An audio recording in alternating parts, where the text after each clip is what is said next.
All right, so all the marketplaces that, are available to you to sell online that I know of and believe in. Now, obviously, there are other smaller ones, like Bonsai or something like that, that I don't personally, 100% get behind. But that being said, there are some other great marketplaces that I want to talk about here today. They're not just Amazon and eBay. So first and foremost, we have Amazon. Now with Amazon, like I said, I resell, I'm probably doing about 5 to 10 grand a month reselling online right now. And that's, scaled down a bit. I used to do it a lot more, but right now I'm focused on, content creation, creating courses like this, because that's what I enjoy doing more. But and a lot of things, I run ads like, for on Facebook, on Instagram, on YouTube and stuff like that. Sometimes on Google, not that much on Google anymore. But I use my arbitrage business to cash flow those ads and to create my content and buy like microphones and computers to record stuff with, because this is what I enjoy doing. I love teaching you guys. But I probably scaled it down now to maybe anywhere from like 5 to 7 grand, 5 to 8 grand on a given month. It varies and it fluctuates, obviously depending on the products that I'm buying, because it's a return on your investment business. But I would say 90% of that revenue is made on Amazon. I love Amazon. A great majority of this course is going to be talked about with Amazon. I'm going to show you a lot of easy ways to make money with it. But that being said, there are other great places to sell, and we're going to talk about that. I know I'm beating that horse dead, but there's a reason for it, because the other marketplaces have great potential as well. So with Amazon, you're basically, to put it simply, you have two options. You can list on Amazon for free, and that's the individual seller account. Or you can buy a professional seller account, and then you'll have unlimited listings, but it does cost, I believe, $39.99 a month. We'll round it up to 40 and just say 40. Now, benefits and drawbacks to both of those plans. When you get an individual seller account on Amazon, and you want to push products because you like that is attractive to you, because you can list items on Amazon for free at that point. The only time that's attractive to somebody that's a beginner. The only time that you're going to get charged if you're listing with an individual seller account is you're going to get a 99-cent fee when you sell a product. And you're also going to get charged a fee for that specific product, but you're only going to get charged a 99-cent fee to sell that product. However, you are limited, I believe, to 40 items a month selling-wise. So if you plan on scaling this up and using a vast majority of the things that I'm going to use and teach you in this course, you probably will be selling more than 40 items a month. You should be selling more than 40 items a month if you're doing this right and you're buying enough items. And a lot of them are going to be very, very cheap. We're going to get into that. So I would recommend, now I understand if you don't want to go this route, and if you don't want to go this route right away, by all means, just stick with the individual seller account. I have no vested interest in you paying Amazon $40 a month. Doesn't affect me at all. But I would suggest you get a professional seller account and pay the $39.99. The reason for that being is you're only going to pay it once initially, right? You're going to pay that $39.99 initially when you're first buying your seller account, unless you already have a seller account, and then it will be auto-deducted out of your Amazon seller account balance every month after that. So you're not going to be paying out of pocket. If you put a credit card up there, your credit card's only going to be charged the first month, and then it will be deducted out of your seller account balance on Amazon, so it'll be deducted from your profit that month. So you won't have to pay it out of pocket. You just will get paid $40 less, every other 2-week period. So every month. Now, I would recommend going that route, because with a professional seller account, you don't get charged per product. So let's just weigh the pros and cons of each.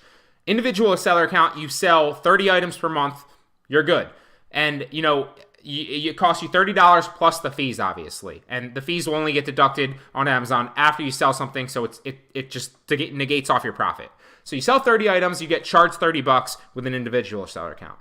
With a professional seller account, you sell 30 items, you get charged $40, and then obviously the fees. So in that case, it would behoove you to keep the individual seller account. However, like I said, the majority of you are going to be selling more than 40 items a month. If you're scaling this to any certain degree, I probably sell a couple hundred items a month. So if I were paying a couple $100 a month to keep an individual seller account selling all those items, it wouldn't make a lot of sense. So let's even say that you sell 45 items a month, which you should probably be selling more than that, but let's just keep it low and say you're going to sell 45 items a month online on Amazon. Well then, if you weigh the options, it costs you $39.99 to get a professional seller account, and it costs you $45 a month, roughly. Obviously, those pennies are in there. So maybe 40 something to sell 45 items a month with an individual seller account. So if you're planning on selling more than 40 items a month, go ahead and get the professional. It's only $40, and it will be auto-deducted out of your seller account balance after that For whatever reason, you can cancel anytime. Like I said, I have no vested interest. I just think that's smarter. Amazon is a great marketplace. We're going to jump into a lot of Amazon. Another great marketplace that you can sell on is obviously eBay. Now, where there's a lot of things that sell well on Amazon, it's easy to list on Amazon. It's easy to relist stuff on Amazon if you're buying stuff from Amazon already, and we'll get into that. With eBay, it is a little bit harder to list, and with Amazon, obviously, you can check the sales velocity and the sales of a certain, not just product specifically, but of a market. So if I were to, this is a bad example, but if I were to get into highlighters and I wanted to resell a highlighter, it's a terrible example, just roll with me though. If I wanted to resell a highlighter on Amazon, it would be really easy to see, what the market is for a highlighter, what the other prices are, and a way that I use that is Jungle Scout's Chrome extension. Now, I'm not signed in right now. I'm not going to sign in. I'll sign in future lectures because I don't want to actually show my password here. But this is something I'm going to recommend that you guys go ahead and get. There will be an affiliate link for the Amazon Jungle Scout Chrome extension, and I will show, the vast superior power of this extension and why I use it for online arbitrage. Later on in many, many lectures. That affiliate link will be at the end of the course in the bonus lectures. If you guys want to go ahead and grab it. Obviously, I appreciate it. I think it pays me like $10 to $15, or maybe it's $20 per person that signs up. It is a $99 one-time fee. You don't need it, but I'll show you later on in the course why it's great. And at that point, you can make a decision whether you want it or you think it's complete BS and you don't want it. Whatever. It doesn't matter to me.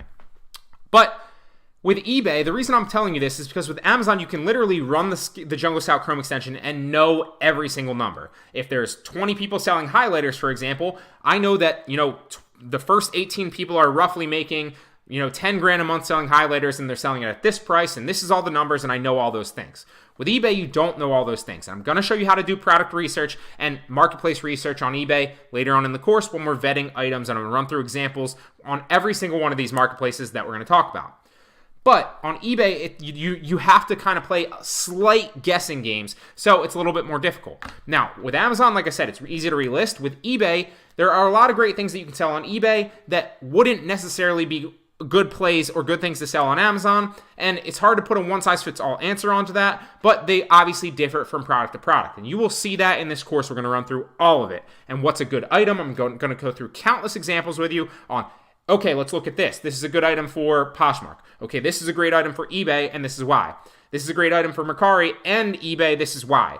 This is a perfect item for Amazon. We only want to list this one on Amazon and ship it into FBA.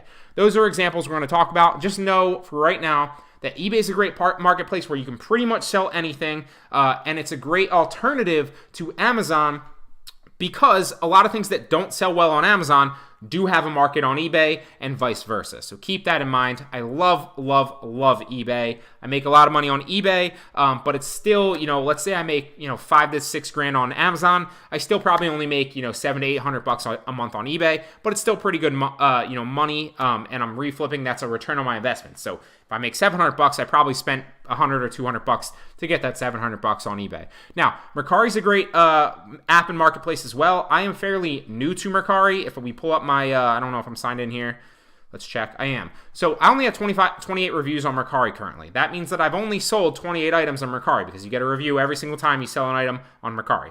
I'm fairly new to Mercari, but I'm bringing this to this course because it's a phenomenal, phenomenal website with a ridiculous potential. Now, Poshmark also has a great potential. It's been, I like both of them as, supplements to Amazon and eBay. Like I said, Amazon's my main. eBay's probably my secondary, and then Mercari and Poshmark are really up there with eBay as far as that goes. So I probably make, $500 on Poshmark a month and maybe another couple hundred on Mercari. I also drop ship on Mercari, but that we're not going to be going to that in this course because it's a little bit more difficult to explain. But Mercari is a great place, and you can literally sell everything that you can sell pretty much on Amazon, everything that you can pretty much sell on Poshmark, everything that you can pretty much sell on, on eBay, you can sell on Mercari. The only difference being you can't sell like nutrition products or supplements or anything like that, anything with an expiration date or food products or anything like that. You can't sell back on Mercari, but literally anything else, if you list it on Mercari, you'd be surprised. You'll start getting views, you'll start getting likes, and you'll start getting engagement and potential sales on things almost immediately. There's a crazy market for things on Mercari, and we're going to go through great examples on what you can resell on Mercari, what sells well, and what I've sold in the past and why I do it. So moving on, just something to keep in mind. Now, Poshmark Poshmark's near and dear to my heart. I pretty much started. I really started my very first. The very first thing I ever sold online was probably like 8 to 10 years ago on Amazon, before it was even like big. I think I used to sell like books back on Amazon, and little things around the house here and there just to make a little bit of money. But then I got into Poshmark probably like 2 years ago when I was first started getting back into online entrepreneurship, because I did the whole school route. I went to college and I figured out it wasn't good for me. I didn't like it. So I got into online entrepreneurship. Poshmark was literally I think the first course, if not the second course I ever made on Udemy, and on literally like the second course I ever made.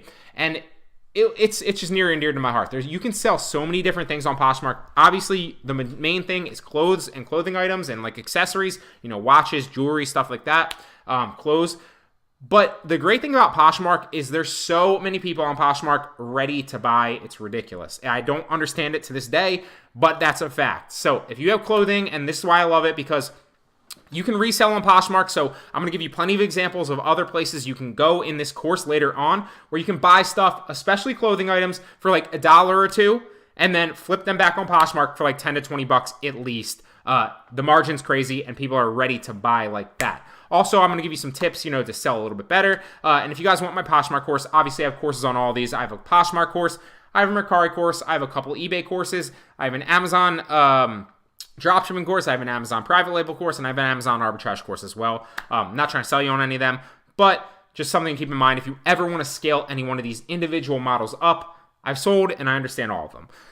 So Poshmark's great because, like I said, you can start with really anything around the house. We all have old clothes. We all have, literally anything like that we can just kind of, if you have an old pair of shoes you don't wear, slap them on Poshmark. I guarantee you they'll get views, potential likes, and they might sell within, a month or two if they're, a month or two, or if they're in like bad condition. If they're in good condition and they're like closer to new, they might sell within a day or two at a high margin. I'm telling you, Poshmark's a crazy, crazy place. We're going to do a lot of Poshmark in this course because I love it. Moving on. Now, these are things where I don't really sell that much, but I am aware of them and I want to give you extra tools in your tool belt.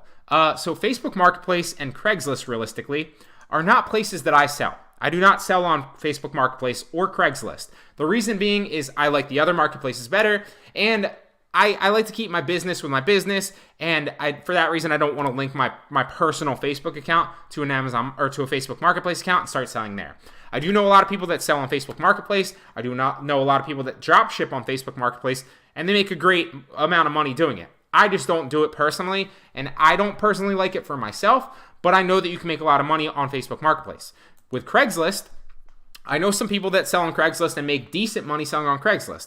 I don't personally sell on Craigslist just because I don't trust it. We've seen so many scams, so many shady things going on Craigslist. I don't personally like it, but you can actually, one of the greatest things about Craigslist will be getting items very, very cheaply and free. And I'm going to talk about that later on in this course. So it's a great place to get items. I don't necessarily sell there, but you can. I just wanted to add these things to your arsenal. Now, Craigslist and Facebook Marketplace are great places to sell things that are very heavy or big. The reason being is you'll see here a lot of these are heavy and big if you scroll down them. And if you do the same thing on Craigslist, you'll see the same thing. The reason being is, and these are Let Go, and why is this messing around here? Oh, we froze. There we go. Let Go and OfferUp are definitely great places to sell big and bulky items, so the same thing falls into them, but I'm going to talk about them in a second a little bit separately because I do sell on those. So with Facebook Marketplace and Craigslist, and obviously Let Go and OfferUp, you can sell, heavy things. If I were selling the highlighter, to go back to the highlighter example, I wouldn't necessarily have to sell that on one of these marketplaces because I could sell this and ship this fairly cheaply and fairly easily. It fits in a box, it fits in an envelope, it fits in like a padded envelope that you can get from the post office. Furthermore, with that being said, one thing to keep in mind is if you're selling like a desk or you're reselling something you find on Craigslist, and that's something we're going to talk about later on in this course, that's really bulky, but it's worth like $100. Well, or a bike, for example. I always use the bike example. Let's say your bike's worth $200 and you could sell it on Amazon or eBay for $200, but it's going to cost you, believe it or not, because bikes are big and heavy, and to get a big box like that, it might cost you $100 to ship that thing, thus negating your profit margin to $100. Or maybe your bike's only worth $100, then there's no point to even ship it or sell it because you're not making any money. The reason I suggest these as alternatives is Facebook Marketplace, Craigslist, Letgo, and OfferUp is because they're face-to-face most of the time meetup places, which means that you can exchange cash for bigger items so that you don't have to actually ship them. It just behooves you to sell those things because you can make, obviously, cash and you don't have to pay for the shipping, but you don't have to actually worry about a bigger item and shipping it and going through the hassle with everything. So just something to keep in mind. If you have any questions, let me know. Now, I do sell on Letgo and OfferUp as well. There's only one difference between Letgo and OfferUp. And in my opinion, they're both equally, great. I sell on both of them a little bit, and I've been testing them out. With the only difference being that OfferUp you can actually ship now to nationwide. With Letgo, you have to meet up face to face, just like Craigslist and Facebook Marketplace. You don't have to meet up on Facebook Marketplace, but those are just to keep in mind. With Letgo, I love Letgo. I think I've sold 3 things on Letgo now, and I have 3 ratings. On OfferUp, I sold 3 things on OfferUp, and I have 3 ratings. Just kind of testing them out. They're great places to get rid of stuff around the house or potential stuff that you wouldn't otherwise sell on any of the other marketplaces. It's very, very rare that that's going to happen to you. But if it does happen, I just want to add tools to your arsenal. These are marketplaces where people around you relatively locally, maybe within like 20 miles or so, are looking at these items and potentially buying them. And obviously, OfferUp you can ship nationwide, which gives you a little bit bigger pool of people to sell to. So just things to keep in mind. I wanted to touch on all the different marketplaces. And with that being said, we're going to jump further into the course.